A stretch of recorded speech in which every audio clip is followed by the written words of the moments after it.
Hello guys, so welcome to today's show. So my name is CHUKS and you're on JFL TV, the home of football. So if today is the first time we see our program, for you to bring you the latest Arsenal news updates as they drop all over the world. So for now, let's start with today's news. Our David Seaman will be one of our legends. Don't come outside to talk about Eddie Nketiah and where the guy they play moving forward too. But back on the talk say Eddie Nketiah don't play very well and the guy go be very upset if Arsenal can go buy another striker. So what's it make Baba they talk all this one be say, you know, say get one statistics where they come and say Eddie Nketiah don't score plenty goals for so many games, so he don't play for Arsenal. And Baba can they explain say as Arsenal day now, it is quite true say Eddie Nketiah are the only out striker what we'll get for now. You get where they play for us now. So moving forward, if Arsenal go sign a new striker, we can come in and maybe Gabriel Jesus can recover in the future. So we won't get Gabriel Jesus, Eddie Nketiah and the new striker.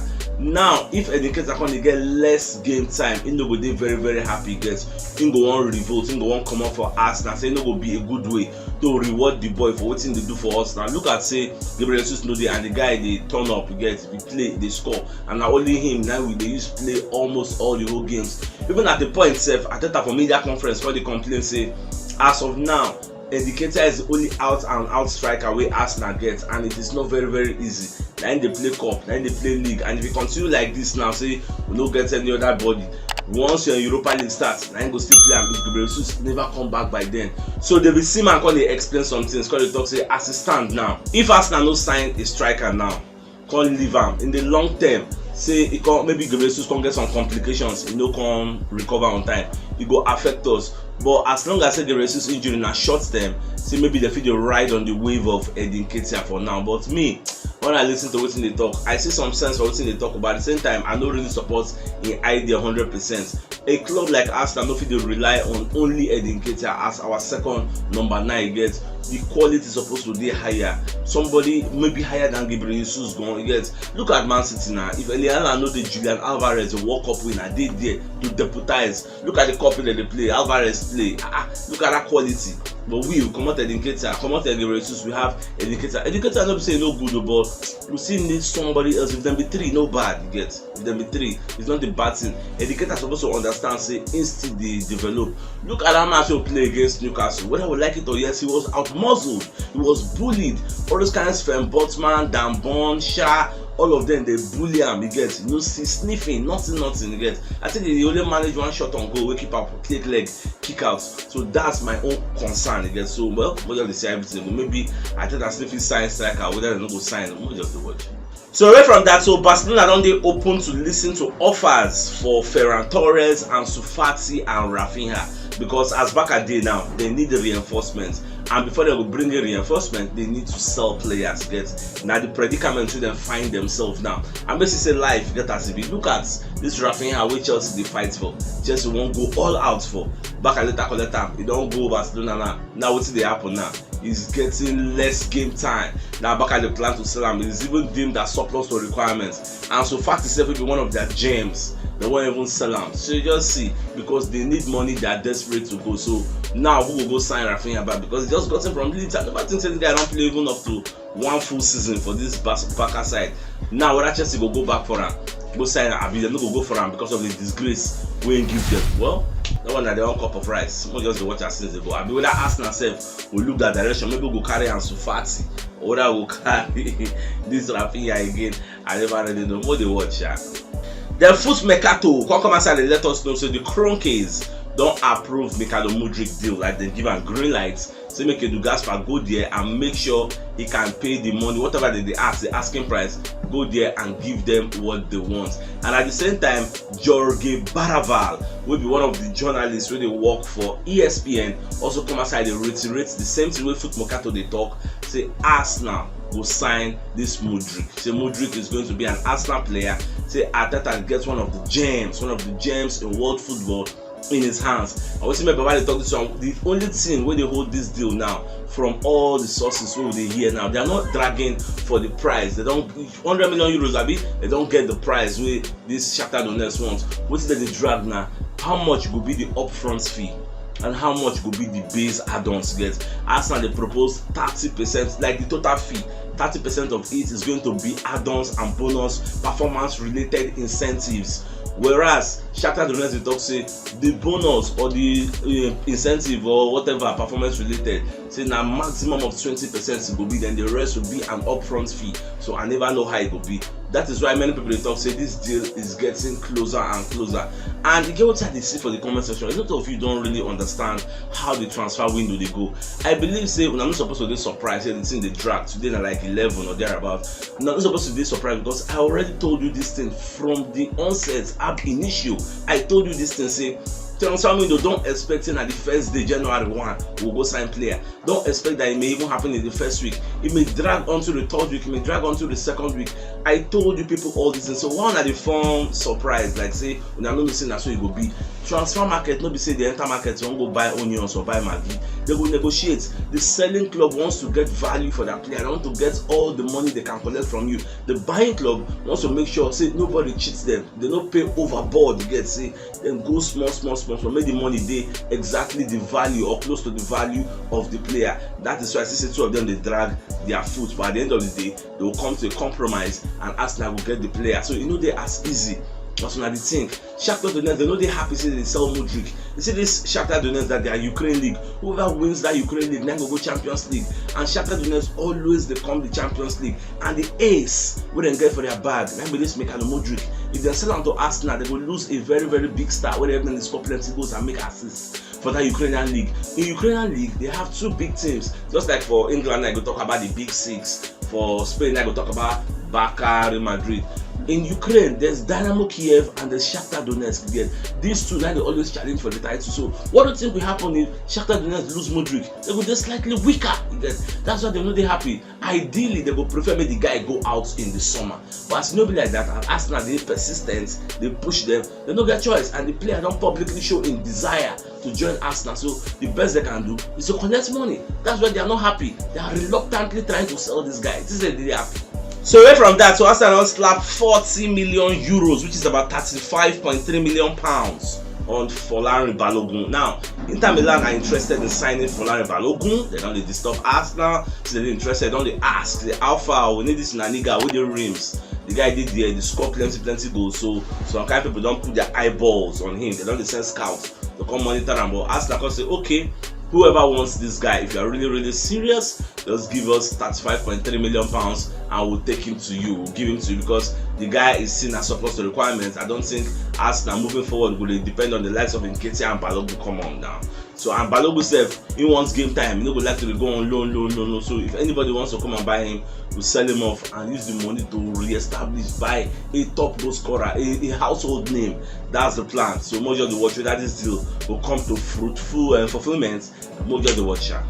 Another thing we're going to see that say Ryan Taylor come for Twitter, come post for him page say Shakhtar Donetsk no say there no bidding war will take for Mikhailo Mudryk. That is why they can't reduce their stance. Their stronghold, they don't say 100 million euros or nothing. Now they are ready to be flexible. You get, so they will try to listen to Arsenal. Remember, say Arsenal don't offer a total package of 62 million pounds for that second offer, which Shakhtar Donetsk never officially turned down. Don't forget, say everything what they hear for the media domain now, Shakhtar will turn down. Not that Shakhtar Donetsk have rejected. You get.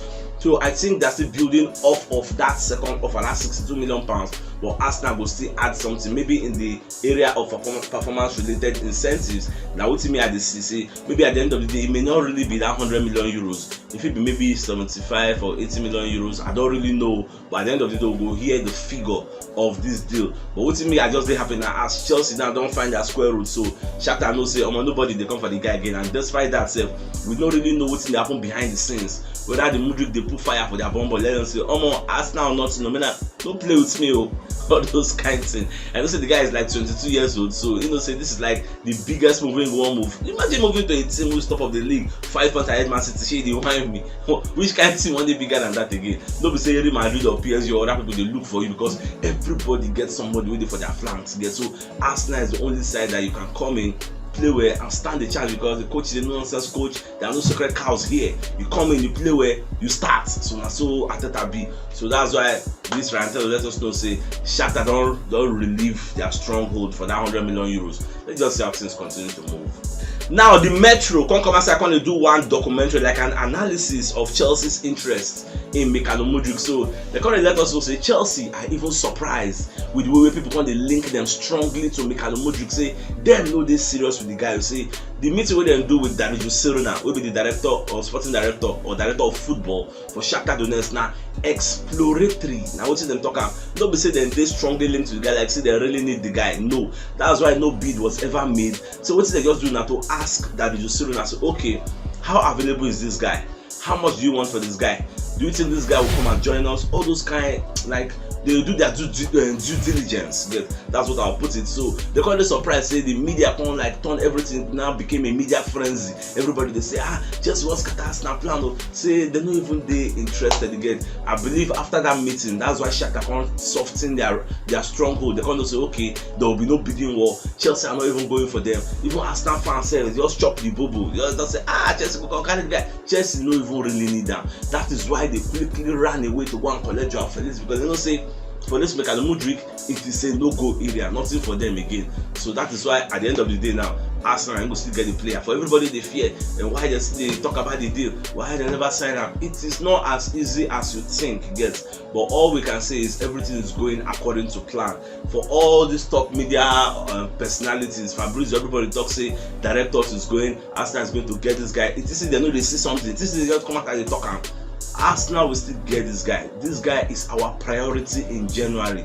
Now the #1 target. That is why they see the pursue and time still plenty. You get so once we don't secure this #1 target, even if it dey 5 days to go for January, it go still go. Because we can see this and pursue other people. You get majority will need now get this guy first of all, because Arsenal if you say for the midfield you can still manage, but you see that striking, that wings gets where the score goes. If you come on Martinelli get injury, now who do you put?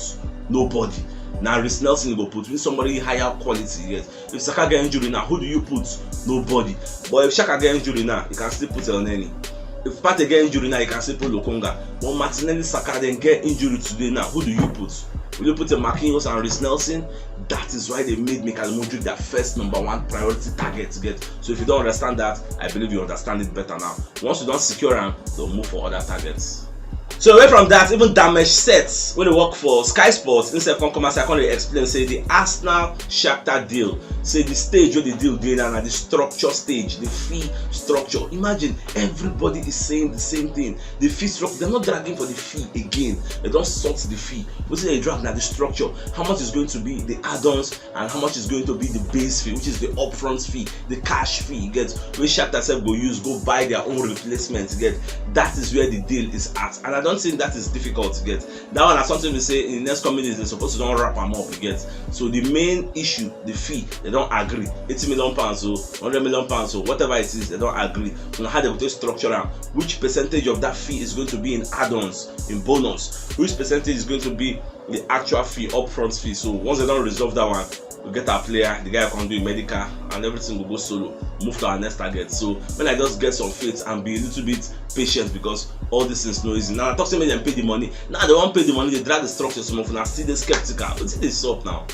Our Kevin Campbell said don't come outside from media setting when they talk about Sambi Lokonga Albert. When they talk say this guy no be Arsenal quality, like Arsenal need to send him out on loan, make him go play for all those kind second division. No, go somewhere, go play, get then at the end of the day maybe you will come back, get and play with us, because at the moment now, funny enough, this guy was the captain of Anderlecht when we signed him. I don't even forget who even recommend him to Arsenal, but they're talking that he will be the new Yaya Toure. So the guy did very, very good. That's why Arsenal run, go sign him. At the end of the day, she don't show us any Yaya Toure vibes. So the guy, I believe he's good though, but he still needs to be developed into a very, very good player. That's why Baba they explain, say maybe they send him out on loan and get somebody else. Well, I don't think it's possible now until maybe Arsenal sign a replacement.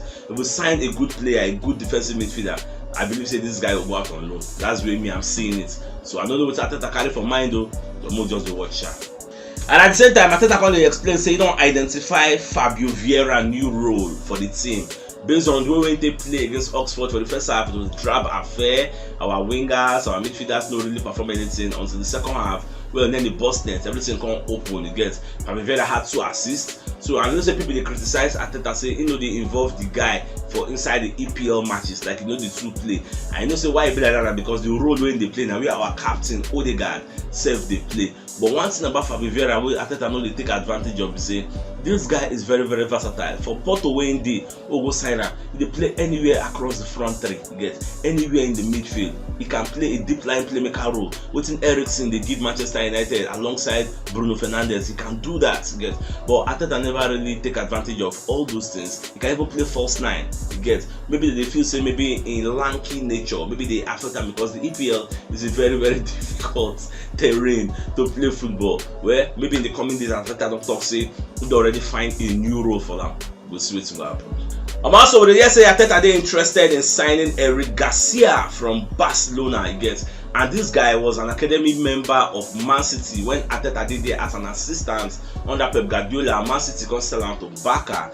Now Barca don't really they use the guy. The guy they play centre back role. This guy is a very young player, so Arsenal they really say they feel carry him, come back to Arsenal, make him come play, like develop, grow with the boys. Maybe go carry him, come sell out on loan. I don't really know. But Arteta get plan for the guy, but Barca never really put the guy for their transfer list. Say okay, you are available to leave. So I never know how it will be. Any news, any clearer terms or news we come outside for this play ahead, I will let you know. But me, I never even see the guy play. But according to Arteta, I say the guy did very good. Let's keep watching.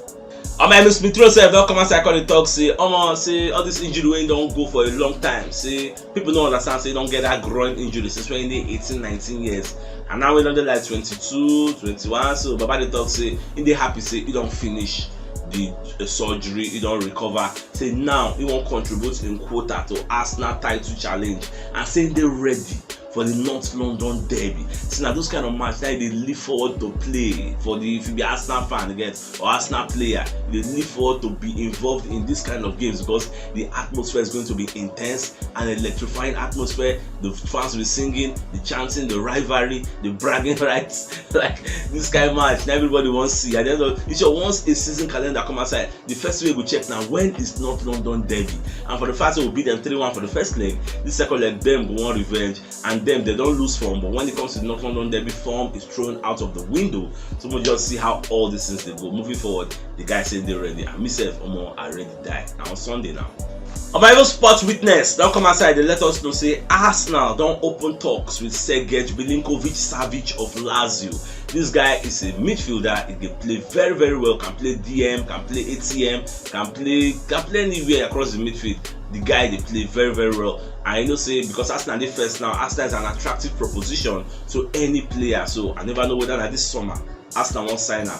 I've been for this January, Arsenal won't sign him. But if they fit get that guy good gone. If they fit get him, our midfield don't transform. You get the guy good well. I know the two get injured, that's why I like him. So go just watch. If the talks yields a positive result, sure, I will let you know. Another thing we call here be say the FA they investigate unusual betting pattern around the booking of Oxford defender wey they call Carson Brown for the 59th minute. So say that booking so the FA can hear some sources, some tips from bookmakers. So they tell them to say a large chunk of people placed a bet, say that guy go collect booking, and the guy can't collect booking. Say it is unusual. How they tell no say go collect booking? It can't be like say they don't pre-plan them again. So they call report them to the FA. So the FA can they investigate whether the investigation will yield anything. They go to hold the guy say he don't commit offense. Maybe in partner with some people. Say okay, I will make a millionaire. I will commit 1 foul for so minutes, and I will collect. No, all those kind of things. It happen for football, guys. Now betting, guys, they happen. So they arrange them. So the FA they investigate. So anything with the investigation yield, I will let you know. Now this same investigation they investigate Ivan Toney of Brentford. We they talk say if they find him guilty at the end of the day, the guy if he miss the end of the season or face a lengthy ban from playing football because it is against the law for players or their families or their relatives to play sports bet because the players are part of the game, so they can influence the results of the bets. So anyhow you go, I will let you know. So if you don't watch yesterday's show, check the top left corner of your screen. You'll see the thumbnail. Click on so that you get all Arsenal updates as they drop all over the world. This is CHUKS signing out. Enjoy the rest of your day and get out.